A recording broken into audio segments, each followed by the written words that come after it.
আসসালামু আলাইকুম। এপিসোড 2 এর শুরুতে আমরা হানসিওলকে দেখি। সে নির্জীব হয়ে শুয়েছিল। তখন তাকে কল করে সিয়ংজের অ্যাক্সিডেন্টের ব্যাপারে জানানো হয়। তাকে লাশ শনাক্ত করার জন্য আসতে বলা হয়। তাকে ডু উন হুক নামে একজন কল করেছিল এবং তাকে আসতে বলেছিল, যে হানসিওলের ফ্রেন্ডও ছিল। তারপর হানসিওল সেখানে গিয়ে সিয়ংজেকে দেখে বলে, হ্যাঁ এটাই সে। এখানে সে তার ফিয়ন্সের মৃতদেহ দেখেও একদম প্রাণহীন হয়ে দাঁড়িয়েছিল। তার ফেসে কোনো রিয়াকশনই ছিল না। সিন আবারও প্রেজেন্টে আসে। এখানে উসিওক হানসিওলকে বলছিল যে সে মানুষের গন্ধ শুকেই বলে দিতে পারে যে তারা ইন্স্যুরেন্সের টাকার জন্য কি করতে পারে। হানসিওল বলে, তাহলে আপনার কি মনে হয় আমি তাকে মেরেছি? কিন্তু এর সাথে ইয়ঞ্জির কেসের কি সম্পর্ক? তখন সেখানে তার ওই ফ্রেন্ড উন হিওক আসে। সে পেশায় একজন ফটোগ্রাফার ছিল। সে উসিওককে বলে, আপনি হানসিওলের সাথে এভাবে কথা বলতে পারেন না। উসিওক বলে, তুমিও তো ইয়ঞ্জিকে চিনতে, তোমার নাম্বার দাও। উন হিওক কিছু না বললে উসিওক তখন তার কার্ড তাকে দেয় এবং বলে, আমাকে কল করো। এটা বলে সে চলে যায়। এরপর হানসিওল এবং উন হিওককে দেখি তারা সুকজির বারে আসে। এখানে উন হিওক অতীতের কিছু কথা ভাবে। সিয়ঞ্জেই তার সিনিয়র ছিল এবং সে তার নতুন রেস্টুরেন্টের নাম সাইরেন দিয়েছিল। এখানে সে একটা বিয়ারের বোতল দেখতে দেখতে তাকে একটা গ্রিক হিস্ট্রি শোনায় এবং বলে, এই সাইরেন নিজের সৌন্দর্য দেখিয়ে ছেলেদের আকর্ষিত করত। যদিও ছেলেরা বুঝতে পারত, তারপরও তারা সাইরেনের প্রেমে পড়ত। এরপর সে হানসিওলের ব্যাপারেও বলে। সিয়ঞ্জে বলে, আমার মাঝে মাঝে মনে হয় আমি তাকে চিনিই না। আমি তার নামে লাইফ ইন্স্যুরেন্সও নিয়েছি। সিন প্রেজেন্টে আসে। আমরা উন হিওকের বোন উন হাইকে দেখি। সে বাড়ির বাহিরে এসে তার ভাইকে কল করছিল, কিন্তু উন হিওক কল না ধরে তা কেটে দেয়। উন হাই রেগে সেখান থেকে চলে যায়। সিন চেঞ্জ হলে আমরা উসিওককে দেখি। সে দেওয়ালে হানসিওল, সিয়ঞ্জেই এবং ইয়ঞ্জির ছবি লাগিয়ে ভালোভাবে ভাবতে থাকে। সে খেয়াল করে সিয়ঞ্জের মৃত্যুর 10 দিন পর ইয়ঞ্জি মারা গেছে।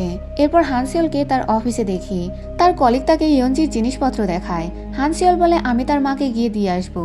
অন্যদিকে উসিওক একটা দলের ব্যাপারে জানতে পারে যারা ইন্স্যুরেন্সের টাকার জন্য ফ্রড করে। এখানে তার কলিগ তাকে জানায় ইয়ঞ্জির নামে যে লাইফ ইন্স্যুরেন্স আছে এটার ব্যাপারে তার পরিবার জানে না। এই জন্য উসিওক ইয়ঞ্জির বাসায় আসে। তারপর তাকে ইয়ঞ্জির মায়ের সাথে কথা বলতে দেখি। সে বলে, আপনি চাইলে যে কোনো সময় সেই টাকা তুলে নিতে পারেন। ইয়ঞ্জির মা বলে, আমি আমার মেয়েকে হারালাম, এখন এই টাকাগুলো আমি কি করব?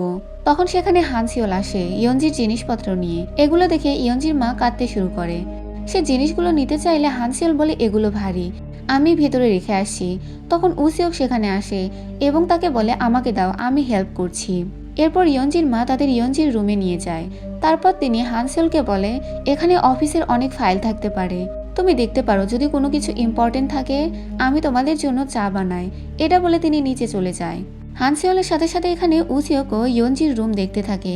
এখানে সে একটা কার্ড পায়, সেটা সে নিজের কাছে রেখে দেয়। আর হানসিওল একটা ডায়েরির মতো পায়, যেখানে ব্যাপারে সবকিছু লেখা ছিল, যে সে কখন কোথায় যায় এবং কি করে। উসিওক তার দিকে তাকালেই সে সেটা লুকিয়ে ফেলে এবং বলে, তুমি একটু বাইরে যাবে, আমি অফিসের জিনিস খুঁজছি। এটা শুনে উসিওক বাইরে চলে যায়। তারপর তাদের তিনজন অর্থাৎ উসিওক, ইয়ঞ্জির মা এবং হানসিওলকে একসাথে বসে কথা বলতে দেখি। উসিওক জানতে চায় ইয়ঞ্জি কেমন মেয়ে ছিল। হানসিওল বলে, সে অনেক পরিশ্রমী একজন মেয়ে ছিল। উসিওক বলে, তার নাকি প্রমোশন হওয়ার কথা ছিল। কোথাও তাকে তার অফিসের কলিগরা তো বুলি করতো না, সে নাকি ডিপ্রেশনে ছিল। তখন ইয়ঞ্জির মা বলে, তার একটা বয়ফ্রেন্ড ছিল যার জন্য সে অনেক হতাশায় থাকতো। তখন অতীতের সিন দেখানো হয়। ইয়ঞ্জি মন খারাপ করে শুয়েছিল। তখন তার মা খাবার নিয়ে তার কাছে আসে এবং তাকে বলে, সে আজ এত দেরি করে বাসায় কেন ফিরলো, তার কি হয়েছে। সে তাকে খাবার খেয়ে নিতে বলে। তখন ইয়ঞ্জি তার মাকে জড়িয়ে ধরে কাঁদতে থাকে। এরপর ইয়ঞ্জির মা হানসিওলকে জিজ্ঞাসা করে যে সে ইয়ঞ্জির বয়ফ্রেন্ডকে চেনে কিনা। হানসিওল বলে সে চেনে না। তারপর তারা চলে যাচ্ছিল। বাহিরে এসে হানসিওল উসিওককে বলে, সবে মাত্র তার মেয়ে মারা গেছে, তার সামনে তুমি ওইভাবে প্রশ্ন কেন করছিলে? আর হ্যাঁ, কেউ ভিকটিমের মতো আচরণ করলেই সে ভিকটিম হয়ে যায় না। উসিওক বলে, সেটা তো আমি জেনেই ছাড়বো। হানসিওল এখান থেকে চলে যায়। এরপর উসিওক তার পকেট থেকে ওই কার্ড বের করে দেখতে থাকে, যেটা সে ইয়ঞ্জির রুমে পেয়েছিল। এটা আর কারো নয়, বরং সিয়ঞ্জের কার্ড ছিল, অর্থাৎ হানসিওলের এক্সপিরিয়েন্সে। এদিকে সিয়ঙ্গিল ইয়ঞ্জির কল হিস্ট্রি চেক করে জানতে পারে তার সাথে সিয়ঞ্জের অনেক বেশি কথা হতো। এদিকে উসিওকের বস তাকে খুঁজে পাচ্ছিল না, তাই তিনি তাকে কল করলে উসিওক জানায় সে বড় একটা কেস হ্যান্ডেল করছে। তখন আমরা কয়েকজন ছেলেদের দেখি যারা উসিওকের সাথে ফোনে কথা বলছিল। তারা উসিওককে হায়ার করেছিল তাদের গাড়ির হালকা একটা অ্যাক্সিডেন্ট করানোর জন্য, যাতে তারা ইন্স্যুরেন্সের টাকা পায়। ছাগলগুলো জানতেও না যে উসিওক নিজেই একজন ইন্স্যুরেন্স ফ্রড ইনভেস্টিগেটর। তারা ভাবে উসিওক হয়তো ছোট কোনো একটা গাড়ি এনে তাদের হালকা একটা অ্যাক্সিডেন্ট করাবে। পরে তারা দেখে উসিওক বড় একটা ট্রাক নিয়ে তাদের পিছু করছে। তারা ভয় পেয়ে যায়, এটা দিয়ে তাদের অ্যাক্সিডেন্ট করলে তারা তো মরেই যাবে। উসিওকও তখন তাদের ভয় দেখিয়ে শয়তানের মতো হাসতে থাকে। তারা যান বাঁচানোর জন্য নিজেদের গাড়ি সামনে থাকা একটা গাড়িতে ধাক্কা লাগায়। তখন উসিওক এসে বলে, আরে আমি তো তোমাদের অ্যাক্সিডেন্ট করাতে চেয়েছিলাম, তার আগে তোমরা নিজেরাই করিয়ে নিলে। এখানে উসিওক তার ডিটেকটিভ ফ্রেন্ড কিমকেও ডেকেছিল। এরপর পুলিশরা ওই ছেলেদের ধরে নিয়ে চলে যায়। তারপর এখানে তাদের বসে কথা বলতে দেখি। ডিটেকটিভ কিম উসিওককে বলে, তোমার মতো মানুষদের তো পুলিশে জয়েন করা উচিত। এরপর সে সিয়ংজে এর অ্যাক্সিডেন্টের কথাও বলে। সে বলে তার ফিয়ান্সে যখন বডি শনাক্ত করতে আসলো তার মুখে কোনো এক্সপ্রেশনই ছিল না।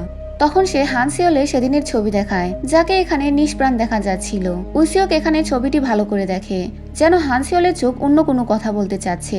অন্যদিকে হানসিওল একটা লকেট ডেকে সিয়ঞ্জের ব্যাপারে ভাবতে থাকে। সে তাকে বলেছিল, তুমি চিন্তা করো না, আমি ইন্স্যুরেন্স পলিসি ক্যান্সেল করেছি। এরপর হানসিওল লকেটটা ডাস্টবিনে ফেলে দেয়। তখন তাকে চেয়ারম্যান কল করে। তারপর তাদের একসাথে বসে খাবার খেতে দেখি। চেয়ারম্যান হানসিওলকে বলে, তুমি ইয়ঞ্জির বাসায় গিয়ে অনেক ভালো কাজ করেছো, আর আমি শুনলাম তোমার নাকি ফিয়ান্সে কিছুদিন আগেই মারা গেছে, তো তুমি আমাকে বলে তো ছুটি নিতে পারতে। হানসিওল বলে, আমি কাজ করাই সঠিক মনে করেছি। চেয়ারম্যান এখানে হানসিওলকে র ফিশ খাওয়ায়। সে তার সামনে খেয়েও নেয়, কিন্তু ওয়াশরুমে সে বমি করে সব ফেলে দেয়। এরপর উসিওককে দেখি, সে সিয়ঞ্জের রেস্টুরেন্টে আসে এবং ম্যানেজারের কাছে ইয়ঞ্জির ব্যাপারে জানতে চায় যে সে এখানে আসতো কিনা। ম্যানেজার বলে সে প্রায়ই আসতো। সে সিয়ঞ্জের মৃত্যুর একদিন আগেও এসেছিল এবং ওই টেবিলে অনেকক্ষণ ধরে বসেছিল। সে সিয়ঞ্জের সাথে কথা বলতে চেয়েছিল। এগুলো শুনে উসিওক যখন রেস্টুরেন্ট থেকে বের হয় তখন তাকে সিয়ংগিল দেখে। এরপর উসিওক সেই জায়গায় আসে যেখানে সিয়ঞ্জের অ্যাক্সিডেন্ট হয়েছিল। তার পেছন পেছন সেখানে সিয়ং ইলো আসে এবং বলে, পুলিশের কাজ তুমি করছো? উসিওক বলে, আমি তোমাদের মতো ইউজলেস নই। সিয়ংগিল বলে, আর তুমি তো নিজের মতো করে সবকিছু ইমাজিন করে নাও, যেমন তোমার বোনের কেসের বেলাও তুমি করেছিলে। এরপর উসিওক গাড়িতে করে চলে যাচ্ছিল, তখন তার নিজের বোনের কথা মনে পড়ে। তার বোনকে সে নিজে ট্রিপে যাওয়ার জন্য ড্রপ করেছিল, এরপরে তার বোন মারা গিয়েছিল।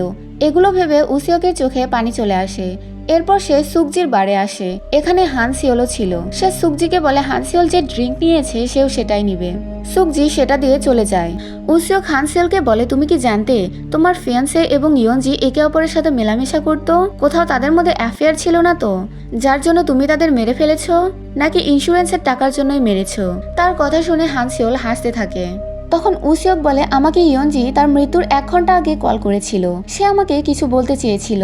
হানসিওল বলে, তুমি আসলে আমার থেকে জানতে কি চাও? তখন উসিওক বলে, আমি জানতে চাই তুমি কি তাদের দুজনকে মেরেছো?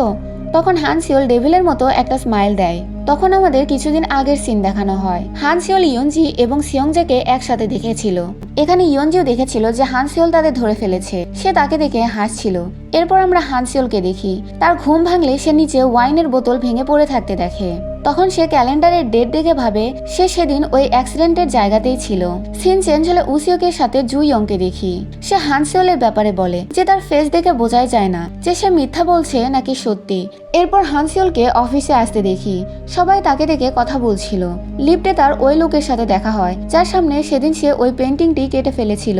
সে তাকে সবার কমেন্ট দেখায় যে সবাই ইয়ঞ্জির মৃত্যুর জন্য তাকে সন্দেহ করছে। এদিকে উনহিওক পেন্টিং এর ফটোশুট করছিল। তখন তার কাছে তার বোন আসে এবং তাকে হানসিওলের থেকে একটু দূরে থাকতে বলে। সে বলে সবাই তাকে ইয়ঞ্জির মৃত্যুর জন্য সন্দেহ করছে। এখন তো তাকে দেখে আমারও ভয় লাগতে শুরু করেছে। উনহিওক বলে, আজে বাজে কথা বলো না, তোমার ইন্টার্নশিপের যে খরচ সেই সবকিছু কিন্তু সেই দিচ্ছে। ইয়নহাই বলে, এগুলো চেয়েছে কে? সে নিজেকে কি মনে করে? সিন চেঞ্জ হলে আমরা উসিওকে চাইরিনের কাছে দেখি। চাইরিন বলে, তুমি বলেছো আমার এই অবস্থার জন্য আমার মা যে টাকাগুলো পাচ্ছে এগুলোর জন্য সে ভুল পথে চলে যাচ্ছে। তো আমি যদি এখন সবকিছু সত্যি বলে দেই তাহলে কি তোমরা আমার মাকে আমার থেকে দূরে সরিয়ে নেবে? উসিওক বলে হ্যাঁ। চাইরিন কাঁদতে থাকে। উসিওক বলে, তুমি শুধু তোমার মাকে খারাপ রাস্তায় যেতে থেকে বাধা দিতে পারো। ফলে চাইরিন সব সত্য বলে দেয়, যার জন্য তার মাকে অ্যারেস্ট করে নেওয়া হয়। উসিওকের ফ্রেন্ড বলে, এইরকম মহিলাদের সারা জীবন জেলে রাখা উচিত। নিজের মেয়ের সাথে কেউ এইসব কিভাবে করতে পারে? এরপর উসিওক হানসিওলের 2 নম্বর ইন্স্যুরেন্সের ব্যাপারে জানতে পারে। আর এটা ছিল একজন সাইকিয়াট্রিস্ট চই ইয়ং হোর। আর হানসিওল তার ফিয়ান্সে ছিল। আর এটা 50 কোটি ওনের ইন্স্যুরেন্স ছিল, কিন্তু তার মৃত্যুর আগে সেও পলিসি ক্যান্সেল করেছিল। এখানে উসিওককে তাদের ম্যানেজারের সাথে এইসব ব্যাপারে কথা বলতে দেখি। সে চলে গেলে তার কলিগ তাকে বলে, হানসিওল হয়তো ওই রকম মেয়ে, যারা নিজের সৌন্দর্য দেখিয়ে ছেলেদের ফাঁসায় এবং তাদের টাকা নিয়ে তাদেরকে মেরে ফেলে। এদিকে উসিওক হসপিটালে আসে সাইকিয়াট্রিস্টের ব্যাপারে জানার জন্য। সে একজন ডক্টরকে এইসব ব্যাপারে জিজ্ঞাসা করলে তিনি বলে আপনি তো পুলিশও নন, আপনাকে পেশেন্টের পার্সোনাল ডিটেলস দিতে পারবো না। তখন উসিওক বলে তাহলে হানসিওল এখানে পেশেন্ট ছিল? ডক্টর তাকে কিছু না বলে চলে যায়। কিন্তু তখন উসিওক খেয়াল করে একজন নার্স তাদেরকেই বারবার দেখছিল। উসিওক বুঝতে পারে সে হয়তো কিছু জানে, তাই সে ওই নার্সকে জিজ্ঞাসা করে। নার্স তাকে বলে এখন কোনো কিছুই ফ্রিতে পাওয়া যায় না, এর জন্য উসিওক তাকে খাবার খাওয়াতে নিয়ে যায়। তখন মেয়েটি বলে হানসিওল ডিপ্রেশনে ছিল, এই জন্য সে ইয়ংহোর কাছে ট্রিটমেন্ট নিতে এসেছিল।